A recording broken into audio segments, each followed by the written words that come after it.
오늘 마태복음 5장 1절에서 12절 말씀 가지고 권순명 목사님께서 운명이라는 제목으로 말씀 전해 주실 때 큰 은혜 받으시기를 바랍니다. 우리 오른손 들고 할렐루야로 맞이하겠습니다.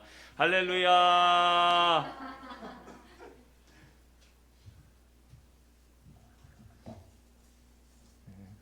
잠깐 기도하겠습니다. 하나님, 저희들 하나님 말씀 앞에 섰습니다. 하나님 말씀으로 저희들이 지나온 삶을, 또 저희들이 지녔던 마음을 돌아보고자 합니다. 버릴 것이 있다면 부단히 버리게 하시고, 남겨두고 붙잡아야 할 것이 있다면 더욱 든든히 붙잡게 하셔서 한 주를 살아가고 하나님 주신 삶을 살아가는 저희들이 하나님의 자녀라 일컬음을 받으며 살 수 있도록 함께 해주십시오. 아멘. 예수님의 이름으로 기도드렸습니다. 아멘. 독일에서 살면서 한국에서 살았더라면 하지 못했을 생각을 하게 되고 느끼지 못했을 감정을 느끼는 경우가 있습니다. 그 중에서 대표적인 것이 바로 제가 한 사회에서 소수자가 되었다는 것입니다. 생김새가 다르고 체격이 다르고 문화가 다른 사회 가운데서 이방인으로 산다는 것은 때로 적지 않은 스트레스를 주기도 합니다. 더욱이 코로나 바이러스가 세계 곳곳으로 퍼지기 시작하면서 아시아인들에 대한 차별과 폭력이 전과 달리 더욱 심해지기도 했습니다. 감사하게도 저는 이러한 차별과 심한 폭력을 당한 적은 없지만 독일 사람들이 저를 볼 때 누가 봐도 아시아인이잖아요.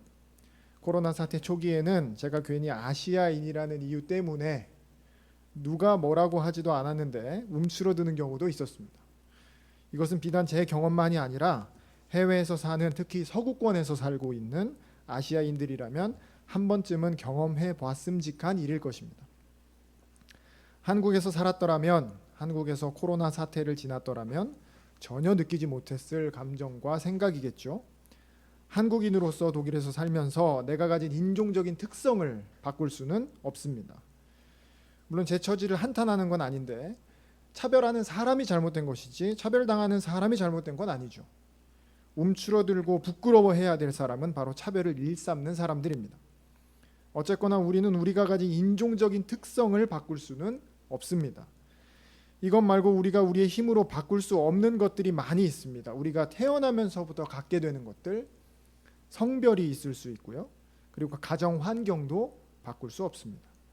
성장해 나가면서 성장 환경도 우리가 어떻게 할 수 없습니다. 우리가 무엇인가 선택하고 어떤 상황을 선택한다고 해도 그 잠시 잠깐의 선택 후에 벌어지는 일들 가운데서 만나는 모든 상황들을 우리가 통제할 수 없습니다. 예기치 못한 상황들이라면 더욱 우리의 영역 밖에 놓여 있습니다. 이런 것들을 우리는 운명이라고 말합니다. 운명 앞에서 사람들은 그 운명을 받아들이는 경우도 있고 그 운명을 인정하지 못해서 발버둥 치는 경우도 있고 다양하게 반응할 수 있겠습니다. 그러나 운명의 힘이 얼마나 강한 것인지는 여러분들도 다 알고 계십니다. 그리스 신화의 경우 운명의 세 여신이 있는데 이 세 여신이 인간의 운명을 결정하면 그것은 신들의 왕이었던 제우스도 바꿀 수 없는 힘을 가지고 있었습니다. 특히 운명의 세 여신 중 막내인 이 여신이 인간의 죽음을 결정하면 그것은 누구도 뒤집을 수 없는 것이었습니다. 그리고 2002년 노벨 문학상을 수상했던 임레 케르테스라는 분이 쓴 운명이라는 제목의 책이 있습니다. 임레 케르테스는 유대인으로서 2차 세계대전을 지났습니다. 우리가 익히 알듯이 그 당시 유대인들을 향한 차별은 상상 이상이었습니다. 유대인이 가진 인종적인 특징으로 유대인을 차별하고 인간 이하의 대우를 했었습니다. 앞서 말씀드렸다시피 인종적인 특징은 그 사람에게 부여된 운명과도 같습니다. 임레 케르테스는 그 운명을 짊어지고 가는 이야기를 자신의 어린 시절을 회상하는 방식으로 이야기를 풀어갔습니다. 그리고 그는 그 운명을 벗어버릴 수 없는 것이라 여기면서 자신이 겪었던 수용소에서의 일들이 자신이 안고 가야 하는 것, 마음에 상처가 되고 정말 지워버리고 싶은 과거지만 그 일에 대해 분노하거나 부정해도 결코 사라지지 않는 것, 정말 운명이라고 여기며 우리에게 이야기해주고 있습니다. 결국 임레 케르테스는 인간이 삶 속에서 만나는 모든 일이 예측 불가능하다. 그리고 그 일들이 나의 존재를 뒤흔드는 엄청난 사건이라고 하더라도 그 운명을 받아들여야만 한다고 이야기합니다. 우리는 모두 어떤 운명 가운데서 살아왔고 또 어떤 운명을 앞으로 맞이할지 모릅니다. 그러나 우리는 예수님을 믿는다고 하는 사람들이죠. 과연 우리는 그리스도인은 어떤 운명을 지니고 살며 우리의 운명은 과연 무엇일까? 오늘 우리가 함께 읽은 팔복의 말씀은 그리스도인의 운명을 잘 보여주고 있습니다. 이 팔복의 말씀은 세상 모든 사람들에게 예수님께서 주시는 말씀이면서 동시에 오직 제자들에게 예수님의 뒤를 따라가는 사람들의 운명을 담고 있는 말씀이기도 합니다. 왜냐하면 우리가 뒤쫓아가는 예수님의 삶이 그대로 녹아있는 말씀이기 때문입니다. 3절에 바로 나옵니다. 심령이 가난한 자는 복이 있다. 세번역 성경에서는 마음이 가난한 사람은 복이 있다라고 써놨습니다. 심령이 가난한 사람은 누구를 이야기하는 걸까요? 경건한 사람들을 쉽게 말해서 이야기하는데요. 그럼 경건한 사람들은 누구입니까? 자기 자신의 죄로 인해서 그의 마음이 부서진 사람입니다. 내가 나의 죄로 인해서 내 마음이 부서진 겁니다. 내가 나의 죄로 인해서 마음이 부서졌기 때문에 마음이 가난해지는 겁니다. 마태복음은 구약의 말씀을 인용하는 경우가 많습니다. 어떤 이유에서인지 인용을 많이 하는데요. 마태복음 5장 3절의 말씀과 이사야서 57장 15절의 말씀이 평행을 이루고 있습니다. 이어집니다. 그러니까 마태복음이 인용하는 거죠. 이렇게 말씀합니다. 57장 15절에 또한 통회하고 마음이 겸손한 자와 함께 있나니 이는 겸손한 자의 영을 소생시키며 통회하는 자의 마음을 소생시키려 합니다. 세번역 성경에서는 회개하는 사람의 상한 마음을 아물게 한다 이렇게 번역해 놨습니다. 마음이 가난한 자, 심령이 가난한 자는 바로 자신의 죄로 인해서 자기의 마음이 부서지고 그의 마음이 상한 사람입니다. 예수님께서는 이 사람의 운명을 이렇게 말씀합니다. 하나님 나라가 그의 것이다. 여기서 중요한 것은 반복하지만 다른 사람의 죄 때문에 내 마음이 부서지는 것이 아니라 나의 죄로 인해서 내 마음이 부서지는 겁니다. 4절에 이렇게 말씀합니다. 애통하는 사람은 복이 있나니 슬퍼하는 사람은 복이 있나니. 여기서 슬퍼하는 사람을 위로하시는 예수님을 볼 수 있습니다. 그렇다면 슬퍼하는 사람은 누구냐? 이 말씀도 평행을 이루고 있는데 이사야서 61장 1, 2절의 말씀을 인용했습니다. 이사야서 61장 1, 2절을 제가 세번역 성경으로 쉽게 읽어드리겠습니다. 주님께서 나에게 기름을 부으시니 주 하나님의 영이 나에게 임하셨다. 주님께서 나를 보내셔서 가난한 사람들에게 기쁜 소식을 전하고 상한 마음을 싸매어주고 포로에게 자유를 선포하고 갇힌 사람에게 석방을 선언하고 주님의 은혜의 해와 우리 하나님의 보복의 날을 선언하고 모든 슬퍼하는 사람들을 위로하게 하셨다. 슬퍼하는 사람을 위로하게 하셨다.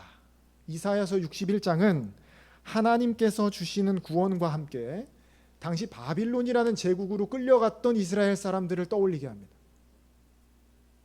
마치 일제강점기에 간도로 끌려가고 연해주로 끌려가고 시베리아로 강제 이주됐던 우리의 선조들을 떠올릴 수 있고요. 그리고 파괴된 우리의 강산을 생각할 수 있습니다. 이러한 생각을 바탕으로 슬퍼하는 사람, 애통하는 사람을 어떻게 이야기할 수 있겠냐면 자신의 삶의 터전을 완전히 잃어버린 사람이라고 말할 수 있겠습니다. 자신의 존재 근거를 상실한 사람들이라고 이야기할 수 있겠습니다. 예수님께서는 이 사람들의 운명도 말씀하시는데요. 이 사람들이 위로를 받을 것이다. 오늘날 삶의 터전을 완전히 잃어버린 사람들, 자신의 존재 근거를 완전히 상실한 사람들이 누가 있을까요? 불합리한 강제 철거로 인해서 삶의 터전을 잃어버린 사람들을 생각할 수 있겠습니다. 사랑하는 가족 중 누군가를 불합리한 일로 인해 잃어버린 사람들도 생각할 수 있겠습니다. 왜냐하면 가족이나 사랑하는 사람은 우리의 존재 근거이기 때문입니다. 그리고 동시에 기댈 곳이 없어서 외로움으로 인해 자신의 존재 이유를 상실하고 잃어버린 사람들도 생각할 수 있겠습니다. 우리는 슬퍼하는 사람들을 위로함과 동시에 예수님께로부터 오는 위로를 받는 사람들입니다. 예수님께로부터 오는 위로는 교회 공동체로부터 바로 옆에 계신 사람들로부터 옵니다. 우리 송영종 성도님을 위로하셨듯이 슬퍼하는 사람은 교회 안에서 그리고 교회를 통해서 세상이 반드시 위로를 받을 운명입니다. 교회는 다니지만 교회 안에서 위로를 찾을 수 없는 경우도 있다고 사람들은 이야기합니다. 그러나 그래서는 안 됩니다. 교회 안에서 슬퍼하는 모든 사람들은 위로를 얻을 수 있어야 합니다. 바로 먼저 믿은 사람들로부터 말입니다. 그리고 교회가 있기 때문에 세상은 위로를 얻을 수밖에 없습니다. 그러한 운명에 놓여 있습니다. 슬퍼하는 자는 필연적으로 그리스도인을 통해 위로를 받을 운명입니다. 그리고 교회 공동체 안에서 누군가 슬퍼하는 어떤 사람은 반드시 위로를 받게 되어 있습니다. 이것이 운명입니다. 5절입니다. 온유한 사람은 복이 있다. 땅을 기업으로 받을 것이다. 이 5절 말씀은 시편 37편 11절의 말씀을 인용했습니다. 시편 37편 11절에 이렇게 말씀합니다. 그러나 온유한 자들은 땅을 차지하며 풍성한 화평으로 즐거워하리로다. 시편 37편 전체를 보면 온유한 자가 어떤 사람인지 말하고 있습니다. 시편 37편의 핵심은 바로 온유한 자가 하나님의 구원을 기다리는 사람이라는 겁니다. 37편 1절 5절에 이렇게 말씀합니다. 새번역 성경입니다. 악한 자들이 잘 된다고 해서 속상해하지 말며 불의한 자들이 잘 산다고 해서 시새워하지 말아라.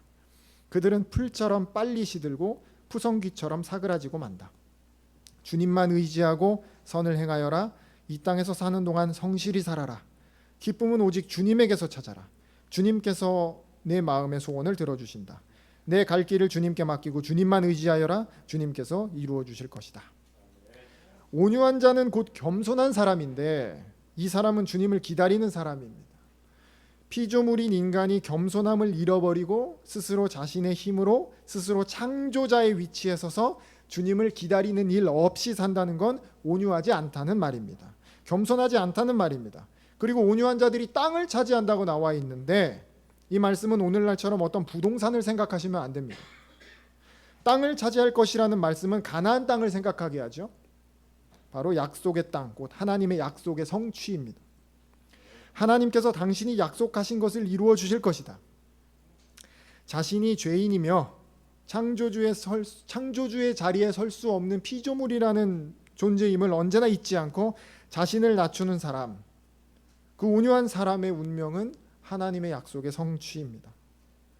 6절입니다. 의에 줄이고 목마른 자는 복이 있다. 그들이 배부를 것이다. 이 말씀은 이사야서 55장 1절의 말씀을 인용했습니다. 이사야서 55장 1절은 이렇게 말씀합니다. 오호라 너희 모든 목마른 자들아 물로 나오라. 돈 없는 자도 오라. 너희는 와서 사 먹되 돈 없이 값없이 와서 포도주와 젖을 사라. 오늘 본문에서 의는 옳음, 정의입니다. 의롭지 못한 세상에서 의에 대해 배부를 수밖에 없는 이유, 그 운명은 바로 예수님의 뒤를 쫓는 사람들이 있기 때문입니다. 우리는 이사야서 55장 1절 말씀처럼 누구든지 교회로 오면 의로움에 대한 강한 신뢰를 가질 수 있어야 합니다. 누구든지 교회를 떠올리면 아, 세상은 아직 의롭구나 하고 의에 대해 포만감을 느낄 수 있어야 합니다. 예수를 믿는다는 사람들을 보고서도 아, 누가 봐도 참 의로운 사람이구나 하고 느낄 수 있어야 합니다. 우리는 이에 대해 세상의 배부름을 느끼게 해주는 사람들입니다. 악한 세상 가운데서 지친 사람들은 예수님의 뒤를 쫓는 사람들로 인해 위로를 받고 세상은 아직 의롭다는 사실에 대해 확신을 가질 수 있는 운명에 놓여 있습니다. 7절을 통해 보면 예수님의 사람들은 불쌍히 여기는 사람입니다. 이 말씀은 특별하게 인용한 구절은 없다고 학자들이 보는데요. 긍휼히 여기고 자비롭게 대하는 사람에게 하나님은 당신의 자비를 베푸신다고 말씀합니다. 이 말씀은 주기도문의 한 구절을 생각나게 하죠. 우리에게 잘못한 사람을 용서한 것 같이 우리의 죄를 용서해 주십시오. 불쌍히 여기는 것은 내 기준에서 나보다 못하거나 처지가 안 되어 보이는 누군가를 무차별적으로 불쌍히 여기는 것이 아닙니다. 그것은 어쩌면 불쌍히 여기는 사람에 대한 그 사람에 대한 예의가 아닐 수도 있고 내 기준에서 판단하는 타인의 처지를 깡그리 무시하는 크게 잘못된 일일 수 있습니다. 하나님의 긍휼하심, 하나님의 자비를 내가 얻고 싶다. 그 얻는 방법은 나에게 잘못한 사람과 나에게 해를 입힌 사람을 불쌍히 여기고 그에게 자비롭게 해주는 것이라는 걸 이 말씀을 통해서 알 수 있습니다. 예수님께서 죄인인 나를 위해 십자가에 달려 대신 죽으셨다는 사실을 언제나 기억하고 나를 괴롭게 하는 이들에게 예수님의 사랑으로 다가가는 이들의 운명은 하나님이 그를 정의로 심판하시기보다 하나님이 불쌍히 여기시고 자비를 베푸신다는 겁니다. 하나님의 정의로움 앞에서 깨끗할 수 있는 사람은 하나도 없습니다. 우리가 하나님 앞에 바랄 수 있는 것은 하나님이 그저 우리를 불쌍히 여겨주시는 것뿐입니다. 하나님이 우리를 불쌍히 여기지 않으시면, 하나님이 공의의 칼을 드시면 우리는 빠져나갈 수가 없습니다. 하나님이 반드시 우리를 불쌍히 여겨주셔야 되는데, 그 불쌍히 여기심은 누구에게 운명처럼 오는가? 바로 우리에게 잘못한 사람을 불쌍히 여기고 예수님이 우리 죄를 대신 짊어지신 것처럼 우리가 그의 짐을 대신 짊어질 때 우리는 하나님 앞에서 불쌍히 여김을 받을 운명에 놓입니다. 8절입니다. 마음이 청결한 자가 하나님을 볼 것이라는 말씀은 시편 24편의 말씀을 인용했습니다. 시편 24편에서는 누가 주님의 산에 오를 수 있으며 누가 하나님의 얼굴을 구하는 자이냐 이렇게 묻습니다. 하나님의 얼굴은 간단히 말해서 하나님의 영광입니다. 빛으로 가득한 하나님의 얼굴을 인간은 결코 구할 수도 없고 볼 수도 없습니다.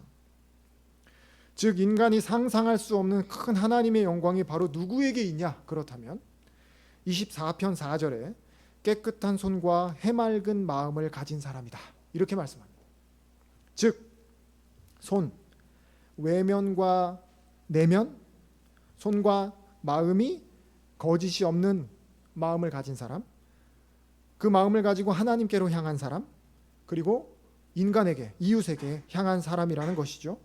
바로 그가 하나님의 영광에 둘러싸여 있는 사람이다 이렇게 말씀합니다. 크고 휘황찬란한 교회 안에서 하나님의 영광이 아니라 깨끗한 손과 해맑은 마음을 가진 사람, 바로 그 사람이 하나님의 영광에 둘러싸여 있다. 9절은 화평하게 하는 사람이 하나님의 자녀라 일컬음을 받는다고 말씀하죠. 여기서 화평케 하는 사람, 평화를 세우는 사람, 평화를 외치는 사람 등으로 말할 수 있습니다. 단순히 인간 관계에서의 평화뿐만 아니라 국가 간의 평화를 외치는 것도 포함됩니다. 학자들은 예수님의 이 말씀이 아마도 그 당시에 유대인 군대가, 그 이스라엘 군대가 예루살렘을 무기의 힘으로 막고자 하는 것에 대한 경고라고 보기도 합니다. 오늘날에는 상당히 당연한 이야기죠. 국방력이 세야 나라를 잘 지키고 나라가 잘 나간다. 기독교인들에게도 당연하게 받아들여집니다. 그러나 오늘 예수님께서는 말씀하십니다. 화평하게 하는 사람이 하나님의 자녀다.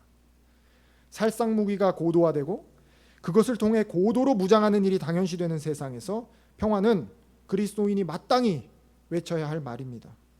나와 이웃의 관계 안에서 평화를 이루고 국가 간의 평화를 외치는 사람은 하나님의 자녀라 불릴 운명에 놓여 있습니다. 10절에서 12절 말씀은 예수님의 뒤를 따르는 사람들이 만나는 필연적인 운명을 강조해서 말씀하고 있습니다. 요컨대 박해와 어려움입니다. 세상에서 동화에서, 세상 가운데서 동화에서나 이야기할 것 같은 평화와 전쟁 반대를 외치고 불의한 세상에서 의로운 존재를 살고 차별 없는 하나님의 사랑을 실천하며 예수님이 그러셨듯이 타인의 짐을 대신 짊어지고 살아가는 사람들은 반드시 어려움에 직면하리라. 그것이 운명이라 주님은 말씀하십니다. 그리고 예수님께서는 당신의 삶을 그렇게 어렵게 사셨고 결국 십자가에 달리셨습니다. 주님이 지신 십자가는 그러므로 우리의 운명입니다. 예수님을 믿는다고 하는 사람은 반드시 예수님과 똑같은 십자가를 지게 되어 있습니다. 이 십자가는 세상이 이야기하는 성공이 아니요, 이 십자가는 세상이 이야기하는 강함이 아니요, 이 십자가는 세상이 이야기하는 이김이 아닙니다. 그러므로 예수를 잘 믿으면 좋은 일이 생긴다더라 라는 말 잘 생각해 봐야 합니다. 그 좋은 일은 믿는다고 하는 저와 여러분이 모두가 꿈꾸고 있을지도 모르는 세상에서의 성공과 부와 명예, 자식들이 잘 되는 것과는 어쩌면 아무런 상관이 없는지도 모릅니다. 예수님이 세상에서 성공을 거두셨습니까? 예수님의 제자들이 모두 노년에 행복하게 무탈하게 잘 지냈습니까? 예수님의 성공은 당신의 고난과 순환을 받아들임으로써 이루어졌습니다. 그런데 왜 우리는 세상에서 잘 되면 잘 믿는다고 생각하는 걸까요? 우리가 지향해야 할 것이 곧 세상의 성공입니까? 그리스도인으로서 우리의 운명이 곧 나만 잘 되고 우리의 자녀들이 잘 되면 좋은 운명을 그리스도인으로서 타고났다고 이야기하는 겁니까? 만약 그렇게 잘 되면 우리의 믿음이 좋은 겁니까? 믿음이 무엇이고 무엇이 믿는 자의 삶인지는 지난 5년간 제가 독일에서 매진했던 주제입니다. 믿음이 무엇이냐? 기독교 신학에서 이야기하는 믿음은 무엇입니까? 쉽게 이야기해서 바로 예수님에게로 나의 모든 것이 정렬되어 있는 상태다라고 말할 수 있습니다. 이 상태는 오직 예수님만 알고 예수님을 위해 살고 예수님을 위해 죽는 상태입니다. 그러므로 믿음을 가진 사람은 예수님만 알기 때문에 자신이 어떻게 살고 있는지, 내가 믿음이 있는지 없는지, 다른 사람이 믿음이 있는지 없는지 관심이 없습니다.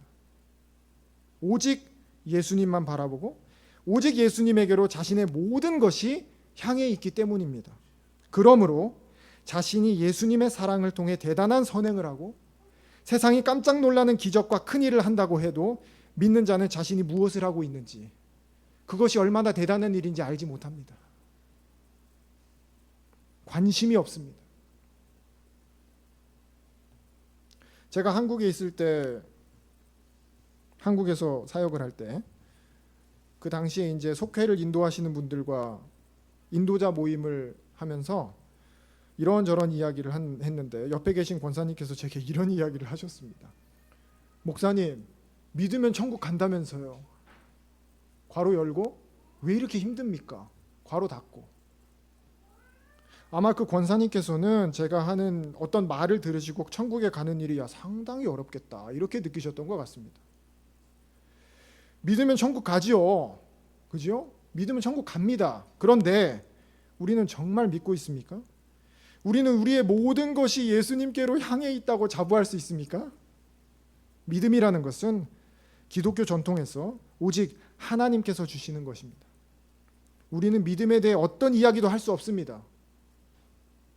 누군가에게 믿음이 생기는가 생기지 않는가의 여부는 오직 하나님이 판단하십니다.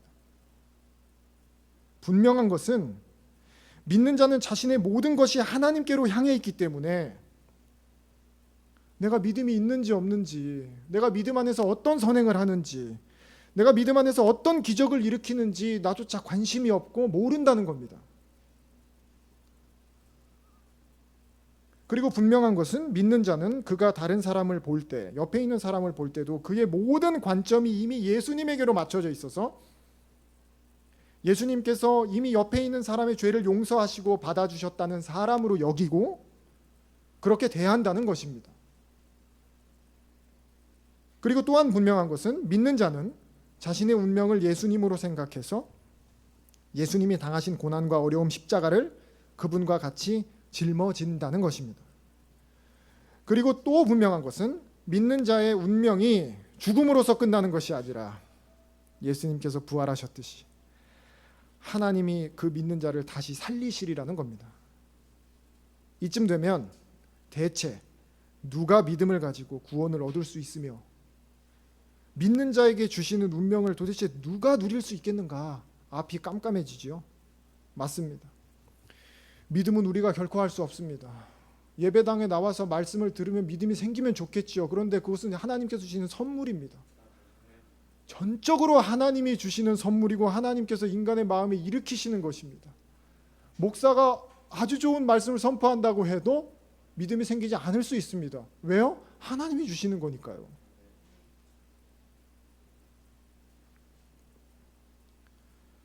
복음서에서 부자 청년이 예수님의 나를 따라오라는 그 부름에 근심하며 떠난 후에 부자가 천국에 들어가는 것보다 낙타가 바늘귀 조그만 구멍을 통과하는 것이 더 쉽다고 말씀하시는 예수님 앞에서 제자들도 똑같이 앞이 캄캄했습니다. 도대체 누가 구원을 얻겠느냐? 이 제자들에게 해주신 예수님의 말씀으로 설교를 마무리하겠습니다. 마가복음 10장 27절입니다. 사람으로는 할 수 없으되 하나님으로는 그렇지 아니하니 하나님으로서는 다 하실 수 있느니라. 기도하시겠습니다. 하나님, 저희의 믿음 없음을 도와주십시오. 믿는다고 하면서 세상과 똑같은 운명을 누리고자 발버둥 치는 저희를 불쌍히 여겨 주십시오. 저희의 운명이 곧 예수님이 가신 길이고 저희의 운명이 예수님의 십자가이며 저희의 운명이 고난의 좁은 길 끝에 있는 최후의 승리임을 진정으로 믿게 해 주십시오. 그리고 저희의 모든 것이 당신께로만 향하게 하셔서 우리가 무엇을 하든지 당신의 영광만을 위해서 하게 하시고 저희는 저희가 어떤 선행을 하고 어떤 기적을 행하고 어떤 위치에 오른다고 하더라도 아무것도 모르고 오직 예수님 당신만 알게 해 주십시오. 예수님의 이름으로 기도드렸습니다. 아멘.